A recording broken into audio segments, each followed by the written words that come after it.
Hello everyone, welcome to the last task of this series, that is learning C with the help of examples. So we have seen a lot of programs in various topics of C, and this will be the last program that we'll be doing in this series. And we may add few more problems or programs in future if required. So for the time being, this will be the last video in this series, and in this task what we're going to do is a very important program where the user is going to enter a string, and we have to uh, give the user a formatted string after removing the required characters. Okay, so basically the user will be entering two things. The user will be entering a string and a character to be removed. Okay, so I will just show you the sample of the program. So basically the user enters, let's say for example here, hello world. Okay, and he also enters any character to filter out, right? So he has entered O, and at the end what your program should do is print the original string but without the O anywhere in the string. Okay, and replacing it completely without leaving any holes in between. Okay, so let's see how to do it. So let's begin by our template. Okay, so let's start. First of all, we need to have a variable to store the message, right? So that is, since it is a string, so I need a character array, and let's call it message. Okay, and since it's a character array, let's give it a size.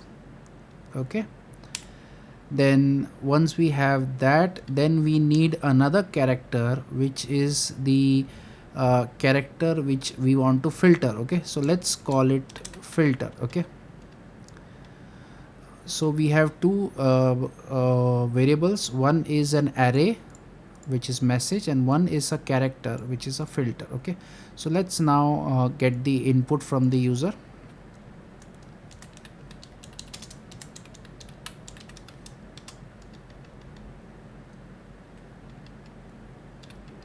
Okay, let's get the input message.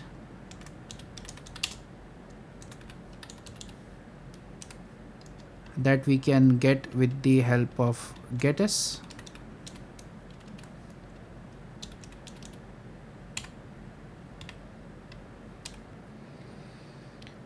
We also need to get the character to be filtered, right? So let's get that first. Okay, so enter, and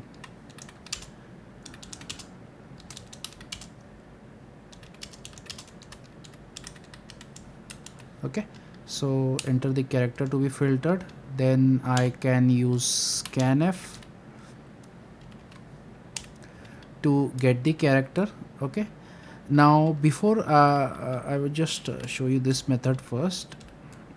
Scanf and ampersand filter. Okay, now very important thing, because it's a character array, that's why I have not used ampersand sign over here, but since this is just a normal variable, I have to use an ampersand sign over here. Okay, so once that is done, I would normally like to add a space in front of whenever I am trying to get the character. Okay, let me just show you what I'm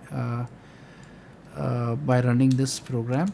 Okay, hello world. When I enter, I can now take the whatever is the character I want to filter. Okay, so once that is done, I will show you one more method. You can get this thing in a different way also with the help of this command. Okay, you can use this also. Okay, so I will just show you.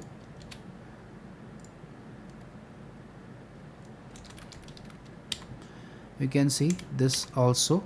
works. Okay, so whichever method you like, you can use it. For the time being, I'm using this method just for a change. Okay, so this is a new function that we have not yet seen in this course. We can use this also to get a single character. Okay, the way to use this is slightly different. You just run this function, and it is going to return a character, and that will be stored inside filter. Okay,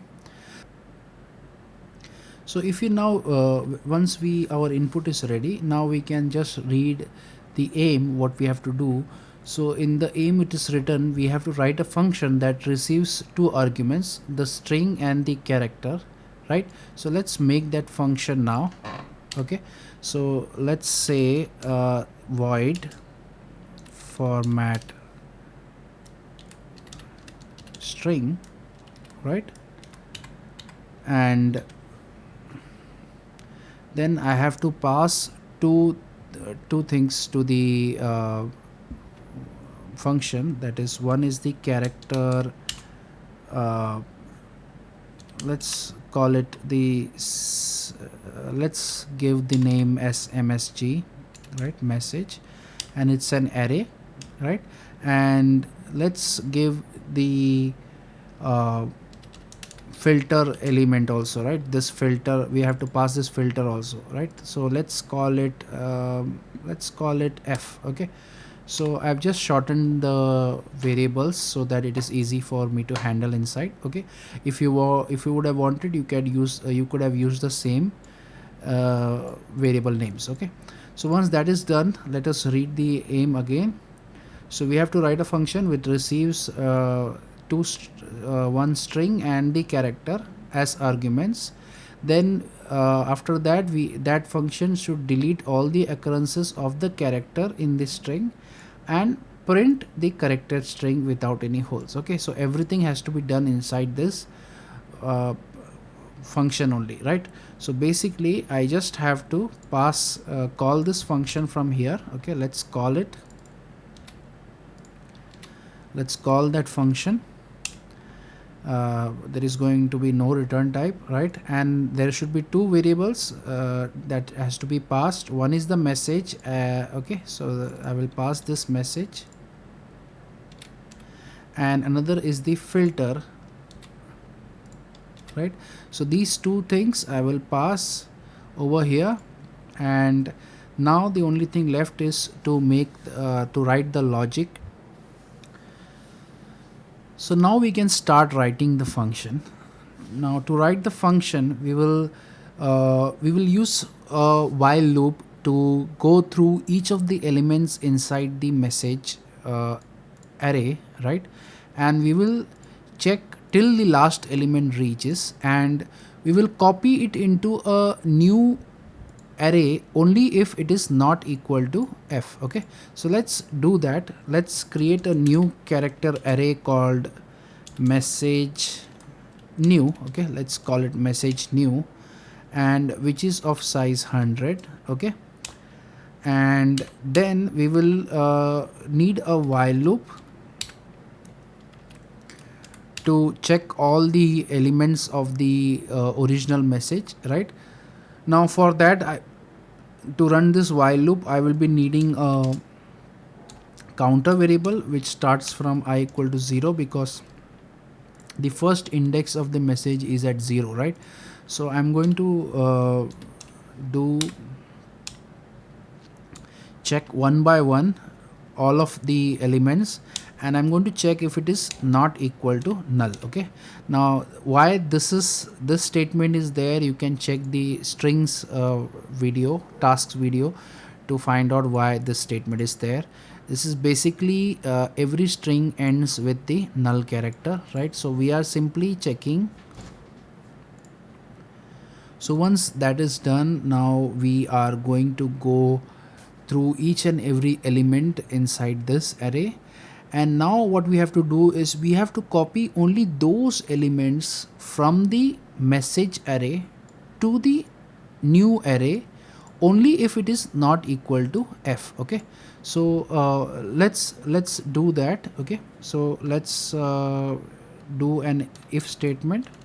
Okay, if message of I is not equal to f. Okay, so if it is not equal to f, then what I'm going to do is I'm going to do message new is equal to message of I. Okay, now I cannot use I over here, because then that would mean that the length of the strings of this array and the original array is same. Okay, so that may not be true. That's why, because once we remove the additional elements, this definitely the length of the message new will be less. For that reason, we will have another counter variable which will be the counter variable for message new, whereas this I is the counter variable for the message. Okay, so whenever it is message, I will be using I with that, and whenever it is message new, I will be using j with it. Okay, so message new of j is equal to message of I. Okay, once this is done, I am going to increment j plus plus. Okay, so I'm going to increment j over here, and after this if condition I'm going to increment I. Okay, the reason why I am not incrementing I inside the if statement is because it is possible that the message may contain f. Okay, so the original message may contain the filter character, right? So in that case also I have to increment I again, right? So I cannot skip the I have to go to the next character, right? So for that I have to increment I outside of if, and I have to increment j inside of this thing, right? Inside of the if. Let's I will explain it with the help of an example so that you can understand it better, right? So let's take this. Okay, so let's take this as the input string, right? Hello, and let the index be 0 1 2 3 and 4. Sorry, 4. Okay, so these are the indexes of these statements. Basically this is your message. Okay, so this is your message. This whatever I am writing, this is just for your understanding, right? This is not part of the program. Okay, and the new message is after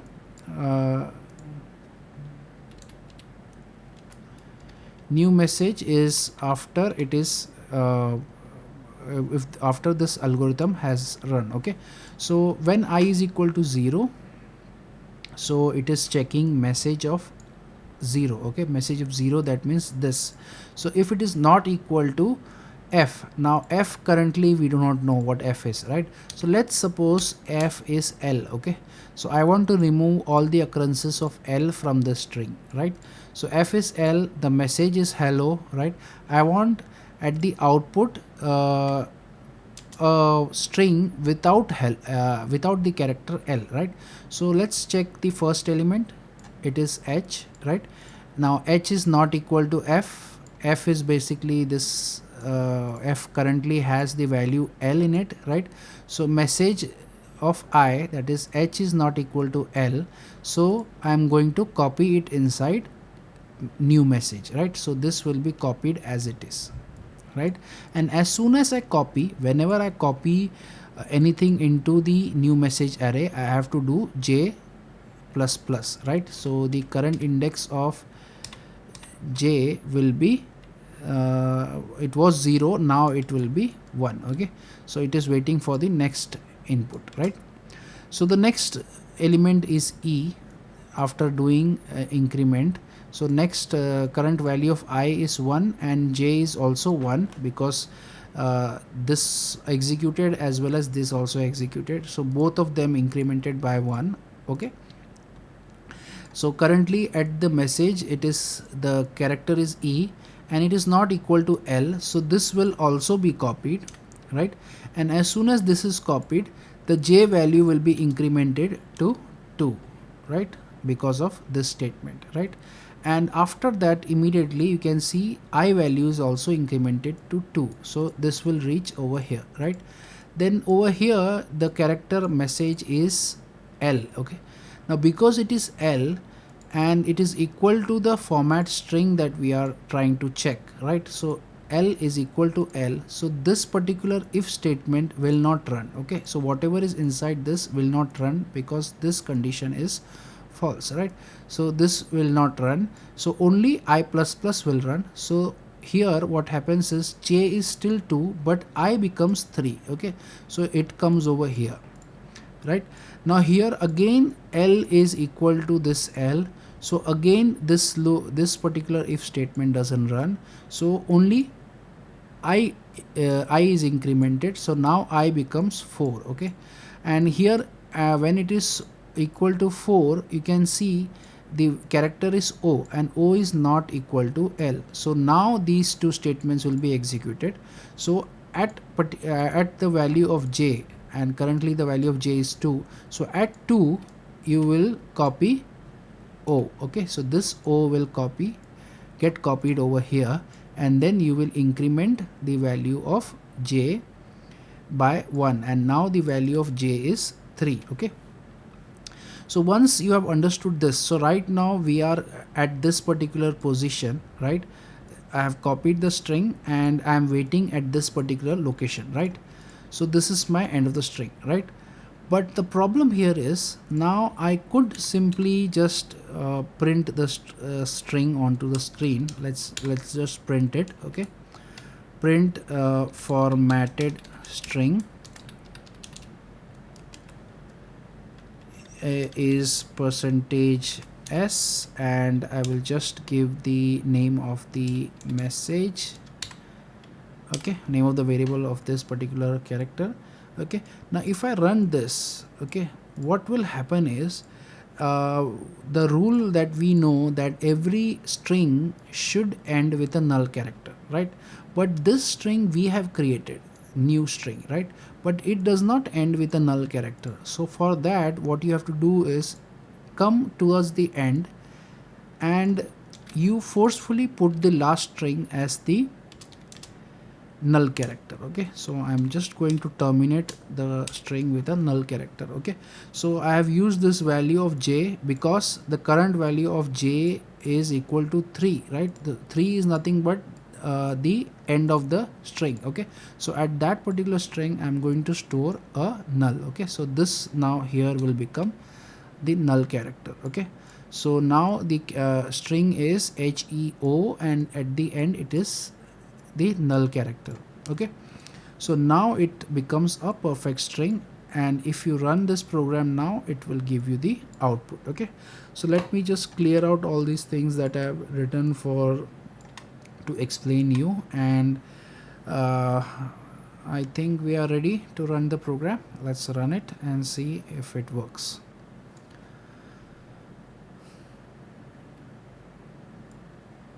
Okay, so enter the string hello, filter L from it, and you can see you get HEO.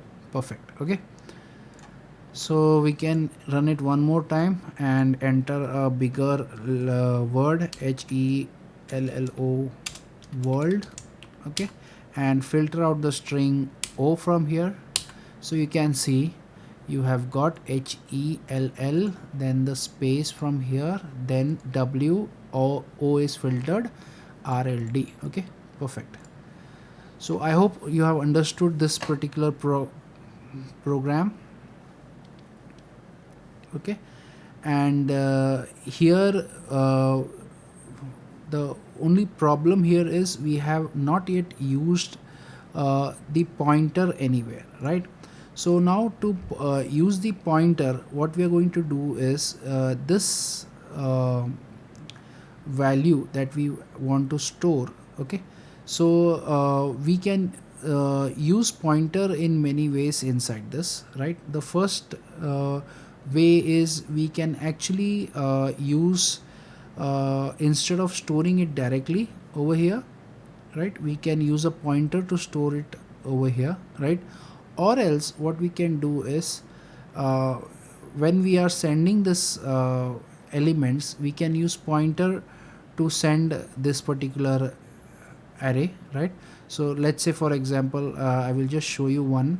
Okay, I will show, instead of sending this filter directly, I'm going to send the filter with the help of a pointer. Okay, so when I do this, all I have to do is I have to come over here, and instead of directly sending the filter, I have to send it with the help of a I have to send the address to it, right? So when it comes over here, you get the address. So now this no longer works directly. So only thing you have to do is you just have to replace it by asterisk to get the value. Okay, so remember, you can convert any program to use pointers just by sending the parameters with the help of address. Okay, so I've just used this. I've sent uh, uh, the variable with the help of pass by reference. This is called as pass by reference, where I have used a pointer to accept the address, and to get the value of that particular pointer, I use an star symbol over here. Okay, another thing that you can do is, as I've already mentioned, you can this saving can be done with the help of pointers again, right? So that also you can do, but for this particular task, this much is enough. Okay, so I hope you have understood this particular problem and how I converted a normal program into a pointer based program just by sending the parameters with the help of pointers. Okay, so this finishes with all the programs in this particular series. I hope you enjoyed this series and you have learned some new stuffs. And I would like to upload few more problems in the future whenever it's possible. Till then, goodbye.